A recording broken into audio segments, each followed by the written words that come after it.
Hi everybody, my name is Emma. And I'm Grace. And we are the beekeepers behind Solstice Apiaries. The library asked us to show you guys some behind the scenes of being a beekeeper and to teach you about our co-workers, the honeybees. As beekeepers, getting stung is part of the job. Sometimes it hurts, but it's not as bad as you think, and there are lots of ways to protect yourself. Bees don't like dark colors, so we always try to dress in light clothes and light colors.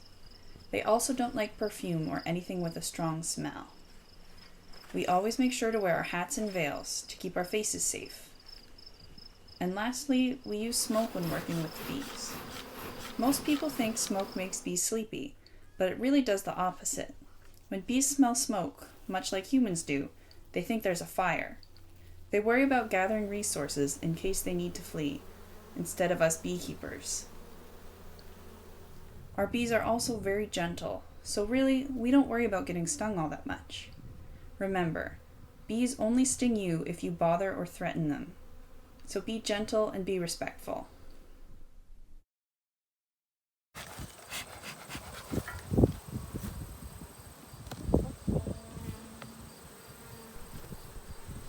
With practice, it becomes easy to tell apart the different types of bees.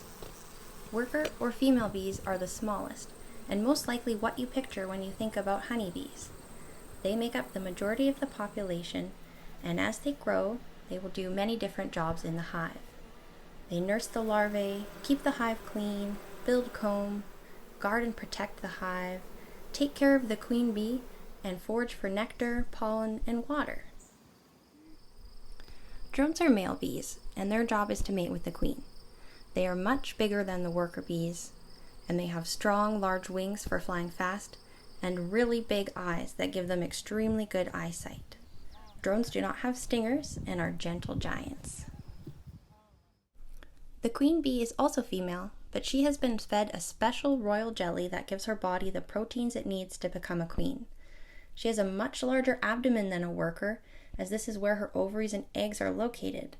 She can also be told apart from the other bees by the larger black dot on her thorax and her large wings. It is not true that bees are mindless robots, controlled by a hive mind and unable to act and think for themselves. Just like you and me, each bee is their own unique individual. They have thoughts and feelings, and they can even learn and communicate with one another. Bees combine many forms of communication to talk to each other and to us if we learn how to listen. They use touch, vibration, body language, and pheromones to exchange information, and they even have a dance language. Let's use a worker bee coming back from collecting nectar as an example. When she gets to the entrance of the hive, the guard bees may adopt a defensive posture. They may even stomp and buzz at her angrily a little. But when they touch antennae, they will be able to use the taste and smell receptors there to know that she is their sister, and they will let her in.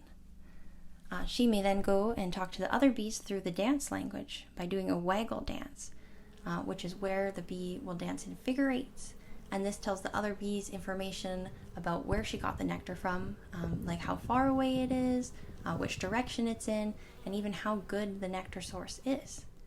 This allows the other bees to then go there and collect it too. She might then exchange a little bit of food with another bee so that they can taste the nectar too. Another example of bee communication is when they release the alarm pheromone. So when they do this, the bees will stick their little butts up in the air and reveal the gland there that releases this pheromone, and they'll also extend out their stinger and they will fan their wings to spread this pheromone around. This lets the other bees know that there's danger, and it also lets us know that the bees are not happy with us, and so we can act accordingly.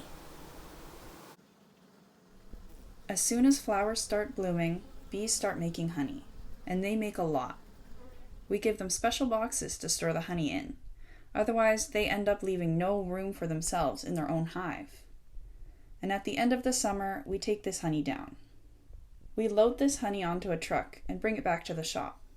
These boxes get pretty heavy, so sometimes we use a machine to help. To get the honey out, we use what's called an extractor. First, the frames go through the uncapper, which takes the extra beeswax off. Then the frames go down a conveyor belt, and get loaded onto the extractor. The extractor spins around really, really fast, and all the honey flies out. The honey gets sucked into a big tub, and from there we fill our drums. Those drums get sent away to be processed and put into the grocery store. But some of it, of course, we keep for you guys. We filter it ourselves and bottle it up to send to you. And don't worry, we make sure we don't take too much honey and leave the bees enough to keep themselves fed over the winter. So what is honey anyway? Worker bees gather nectar from flowers using their mop-like tongues. They then store the nectar in an extra stomach called a honey stomach, where it is mixed with special enzymes. The bee returns to the hive and regurgitates this nectar into another bee's mouth. It is then placed in the cells of the honeycomb, which are specially designed in a hexagonal shape to hold a large amount of liquid while not letting it leak or spill out all over. The bees then use their wings to fan the nectar until most of the water has evaporated from it. This cures the nectar, turning it from a watery liquid into thick, sweet honey that we and the bees enjoy. When summer is over and it starts to get cold, it's time to get the bees ready for winter. We give them medicine to make sure they don't get sick and lots of extra food so they don't get hungry over the winter. When it starts to snow, we wrap the hives up in styrofoam and insulation to keep them warm. The smaller hives all go inside to stay cozy and wait for the spring. The bees themselves cuddle together in a big ball inside the hive and shiver to generate heat. They make sure everyone stays warm and gets enough to eat until spring comes again. If you are interested in becoming a beekeeper, make sure you do your research. Bees are complicated and fascinating animals that require a lot of care and attention, just like any other living creature. Beekeeping can also be a pretty expensive hobby to get started in. Finding a mentor or working for another beekeeper are great places to start. If you would like to help save the bees, having a beehive is not actually very helpful. Honeybees are not endangered like our native bee populations are. If you want to help Manitoba's bees and other pollinators, instead try planting a bee garden that includes a variety of flowers that pollinators enjoy, water for them to drink, and you can even make places for them to live and survive over the winter. You can check out Bee City Brandon to learn more about the bees and other pollinators that live here and how you can help them thrive.